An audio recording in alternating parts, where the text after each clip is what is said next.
Inilah contoh seorang yang bernama Ayub. Bukalah Alkitab saudara dari Ayub pasal 1 ayat 13 sampai 20.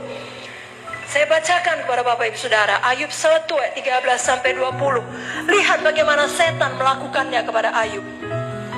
Ayat 13, pada suatu hari ketika anak-anaknya yang lelaki dan yang perempuan makan-makan dan minum anggur di rumah saudara mereka yang sulung, datanglah seorang pesuruh kepada Ayub dan berkata, sedang lembu sapi membajak dan keledai-keledai betina makan rumput di sebelahnya, datanglah orang-orang Syeba menyerang dan merampasnya serta memukul penjaganya dengan mata pedang.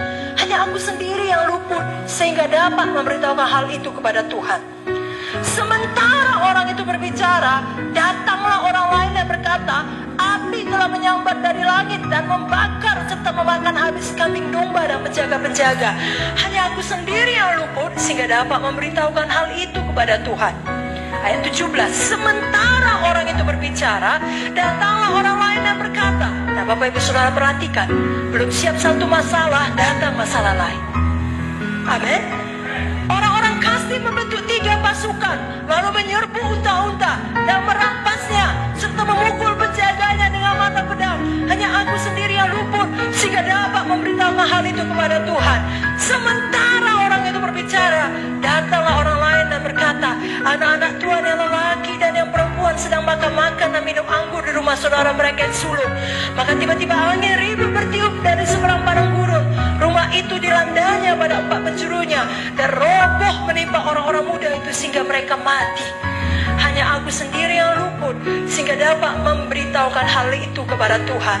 Maka berdirilah Ayub lalu mengoyak jubahnya dan mencukur kepalanya. Kemudian sujudlah ia dan menyembah. Bapak Ibu Saudara, ini sangat berat. Ini sangat serius. Belum lagi selesai satu persoalan, datang lagi persoalan lainnya bertubi-tubi menimpa Ayub atau menimpa kita. Ini menunjukkan bahwasanya dari dahulu sampai sekarang, yang namanya kemalangan dan kesialan dapat terus-menerus bahkan sering terjadi dalam kehidupan manusia. Kita harus sadar sebagai anak Tuhan, ini adalah strategi setan untuk menutup mata kita akan pekerjaan Tuhan, sehingga mata kita hanya melihat kepada persoalan tersebut. Kalau kita baca terus kisah Ayub ini, kita melihat pada akhirnya Tuhan memulihkan keadaan Ayub. Dengan cara apa? Dalam Ayub pasal 38 sampai 41, di situ Tuhan memberitahukan, bercerita kepada Ayub tentang pekerjaannya. Betapa hebat kuasanya, betapa dahsyatnya dia, betapa tidak ada yang dapat menandingi kuasanya. Lalu mata Ayub melihat kepada pekerjaan Tuhan dan dia dipulihkan. Bahkan dalam Ayub 42 ayat 10 dikatakan, Tuhan memulihkan keadaan Ayub dan memberikan kepada Ayub 2 kali lipat dari segala kepunyaannya yang dahulu.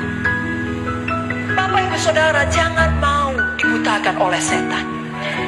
Banyak persoalan kita, saya pikir belumlah seperti Ayub.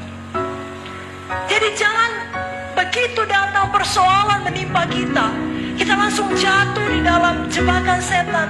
Mata kita langsung tertutup, mulut kita mengeluh dan berkata, di mana kau Tuhan? Kau tidak peduli lagi kepada saya, kau sudah meninggalkan saya. Lalu saudara menjadi apatis, tidak mau berdoa, tidak mau ke gereja.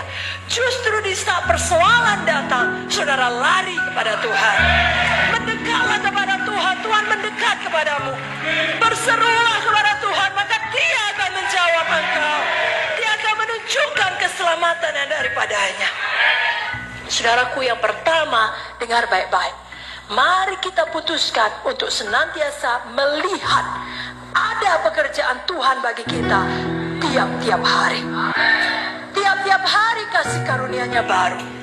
Dan tiap kali kita melihat pekerjaan Tuhan, maka iman kita dibangunkan ke arah firman.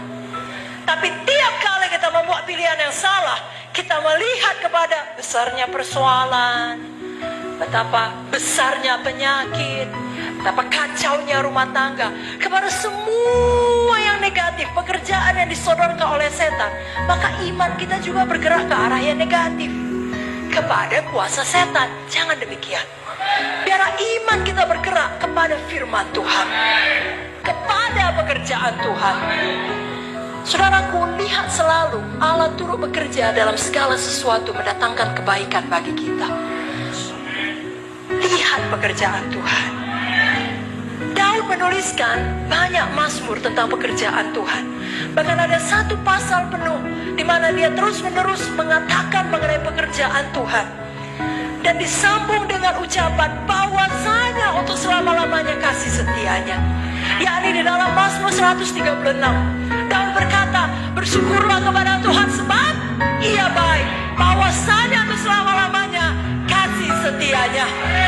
Bersyukurlah kepada Tuhan segala Tuhan sebab Ia baik. Bahwasanya untuk selama-lamanya kasih setianya.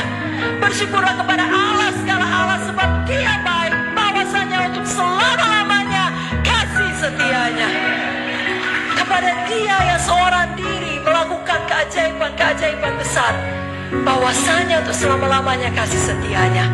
Kepada Dia yang menjadikan langit dengan kebijaksanaan. Bahwasanya untuk selama-lamanya kasih setianya. Kepada Dia yang menghamparkan bumi di atas air. Bahwasanya untuk selama-lamanya kasih setianya.